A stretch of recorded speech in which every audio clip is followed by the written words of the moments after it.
係傻喵，咁今日就會講點樣整呢個琥珀合桃嘅。咁如果你合桃同我一樣咧，喺街市買翻嚟嘅話咧，我就會建議大家用2至3日嘅時間嚟準備啦。將街市買翻嚟合桃放入啲熱水度，因為咧喺街市買翻嚟合桃咧，可能雜質會較為多，咁我哋就要飛走呢啲嘅雜質嘅。千祈唔好諗住煮熟啲合桃，因為咧之後咧就會嘥好多時間咧烘翻乾啲合桃。咁而家我就將合桃撈起隔水，然後喺太陽底下大概曬2至3日嘅。咁其實就越乾越好嘅。最緊要咧都要睇翻你之前究竟烚到合桃係咩程度啦。咁對我嚟講，曬太陽梗係最方便啦，又唔使切，又唔使睇火。如果你合桃已經乾身啦，咁我哋就可以進行下一步嘅行動啦。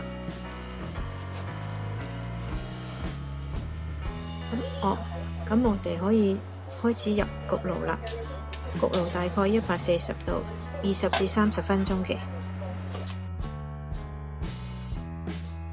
咁咧，直到咧你合桃你聞到佢有合桃味，同埋係乾身就得啦。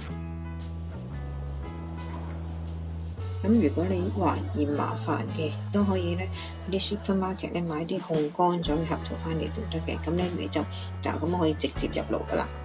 喺焗合桃嗰陣咧，我哋就可以炒一個芝麻嘅。咁點樣炒芝麻咧？芝麻就要白鑊炒，咁即係冇糖、冇油、冇水。咁你就將芝麻擺入去炒一陣，直至佢變黃，你聞到芝麻香啦，咁就收火噶啦。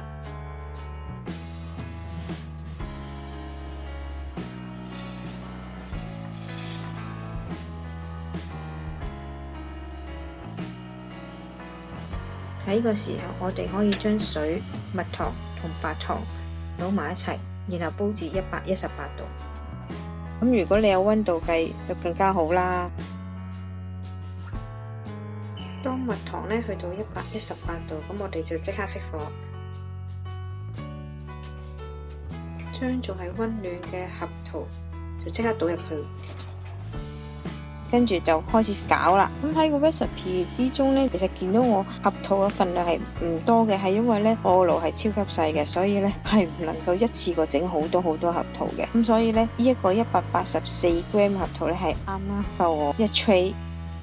咁而家我就嚟解釋下呢個砂糖同埋蜜糖嘅比例嘅。你蜜糖你係唔會凝嘅，咁你唔能夠將你個合桃完全嚟包住咗佢嘅。你想要蜜糖嘅話呢，你就只係落20%，而且呢，喂，蜜糖咁貴，落咁多，咁咪冇蝕咯。而且白砂糖平啊嘛，用幾多都得啦。咦，係咪失敗咗？點解而家反咗沙嘅？等等先，其實冇失敗嘅，因為今次呢，我係專登要去反沙嘅。喂，唔係喎。出面個個都話唔可以反沙㗎喎，反沙你係錯喎，咁係咪反沙就係錯呢？梗係唔係啦，因為我個煲就唔夠大，所以我要轉個大煲嘅。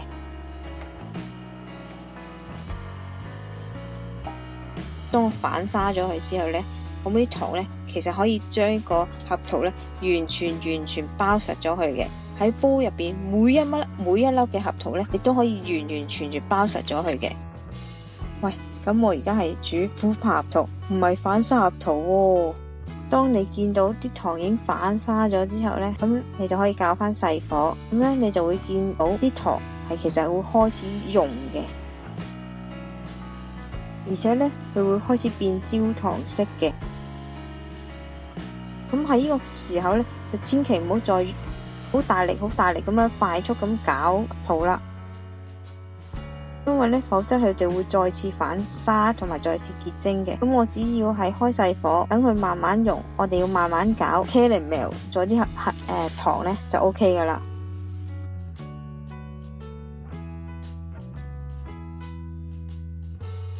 咁如果你話喂，出面較唔反沙喎，煮到 caramel 就得噶啦喎。咁咧其實你都可以睇一睇嘅。咁如果你煮到 caramel 咧，你要諗下喎，咁佢可唔可以將每一粒嘅合桃包到冚先？而且可唔可以包到好薄嘅先？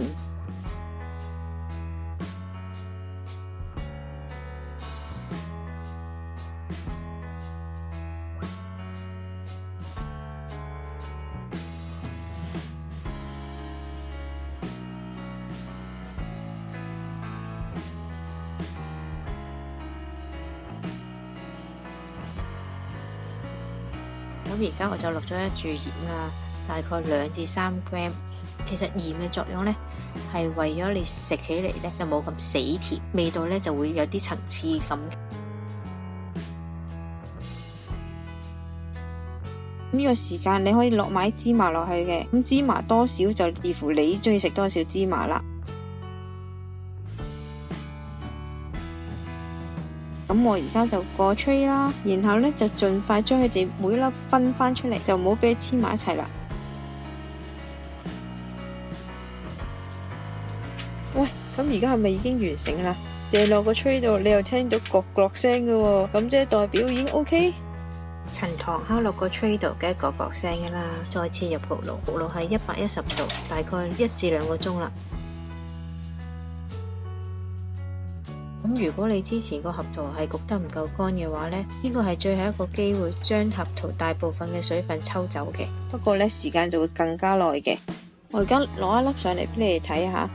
如果我係用反沙嘅形式嚟做嘅呢，你會見到其實你之後我哋煮咗個 caramel 出嚟，都係可以將合桃呢包圍㗎吓。所以真係有陣時唔好出面話反沙就係錯，即係反沙就係錯㗎吓。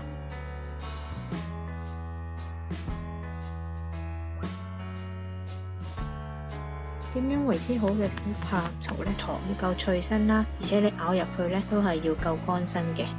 咁如果你話入邊腍嘅，其實係代表你未焗乾啦，而你係擺咗好耐，所以開始出油嘅。完整嘅 recipe 呢就會喺下低嘅。如果你有咩問題呢，都可以留言分享。